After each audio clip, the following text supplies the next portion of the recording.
जय श्री राम दोस्तों। आज मैं आपसे एक बड़े ही सीरियस टॉपिक के ऊपर बात करना चाह रहा हूं, जो है गाड़ियों का चोरी होना।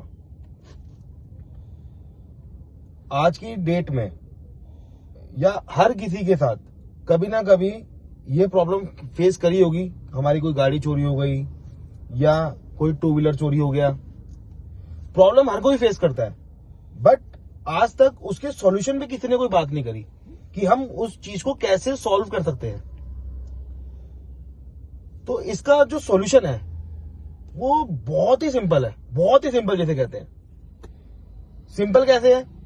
लाइक इतने सारे आपने भी देखा होगा, हम भी देखते हैं कि जब हम कभी सड़क पे भी जा रहे होते हैं, पूरे दिल्ली एनसीआर की अगर मैं बात करूं तो रोड साइड्स के ऊपर इतने सारे जो सेकेंड हैंड टायर्स वाले बैठे होते हैं, जो नए नए देखने में लगता है कि बिल्कुल न्यू ब्रांड टायर्स हैं, एलॉयज हैं उनके पास, न्यू ब्रांड किसी भी गाड़ी की आप जाके ले लो। इवन इतनी सारी मार्केट्स भी हैं दिल्ली एनसीआर में जो सेकेंड हैंड गाड़ियों के पार्ट्स को सेल भी करती है और उनको परचेज भी करती है, बट उसका कोई भी ऑथेंटिकेशन नहीं है। ऑथेंटिकेशन लाइक हमें क्या करना चाहिए और कैसे इस चीज को हम रोक सकते हैं, वो ये है कि जितने भी हमारे भाई हैं जो सेकेंड हैंड गाड़ियों के पार्ट्स को सेल या परचेज करते हैं, उनको सिर्फ एक अपना डाटा मेंटेन करना है। लाइक वो एक रजिस्टर बना सकते हैं, छोटी छोटी स्लिप्स लगा सकते हैं, एक एक्सेल मेंटेन कर सकते हैं। वो डाटा क्या होगा?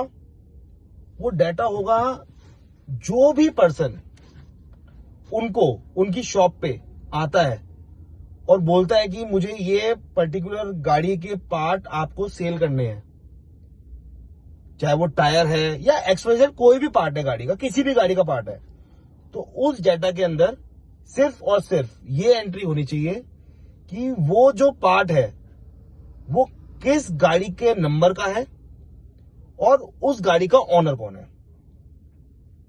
और एज अ कंज्यूमर हमें भी ये चीज का ध्यान रखना चाहिए कि जो भी, अगर हम अपनी गाड़ी का कोई भी पार्ट परचेज कर रहे हैं, सेकेंड हैंड ही मान लो कोई पार्ट परचेज कर रहे हैं, तो प्रोएक्टिवली हम एज अ कस्टमर उस दुकानदार से पूछ सकते हैं कि ये जो आप मुझे गाड़ी का टायर या कोई भी XYZ आप पार्ट सेल कर रहे हैं, इस गाड़ी के पार्ट का ये गाड़ी का जो पार्ट है वो किस गाड़ी के नंबर का है, इसका ऑनर कौन है। सिर्फ इतना ऑथेंटिकेशन अगर हो जाए ना, मैं कह रहा हूं मार्केट के अंदर ना जो ये काला बाजारी चल रही है, काफी समय से चल रही है, जिसको मतलब कोई रोकथाम कर ही नहीं रहा है। मैं ये नहीं कह रहा कि खत्म हो जाएगी, लेकिन इस चीज को हम कंट्रोल कर सकते हैं। तो बस यही था कि इस चीज को हम बिल्कुल कंप्लीटली कंट्रोल कर सकते हैं और इतना सेफ हो जाएगा ना ये कि अगर आपकी गाड़ी बाई चांस कोई गाड़ी की स्कूटी के अंदर आपकी चाबी लगी भी रह गई ना, मैं कह रहा हूं वो भी नहीं उठेगी आने वाले टाइम में, अगर ये खाली हमने ऑथेंटिकेट कर दिया कि जो भी दुकानदार अपनी गाड़ी का, जो भी दुकानदार गाड़ियों के जो पार्ट्स हैं उसको परचेज कर रहा है, उसका डाटा होना उसके पास जरूरी है, दुकानदार के पास जो पार्ट बंदा बेच रहा है। बस, थैंक यू।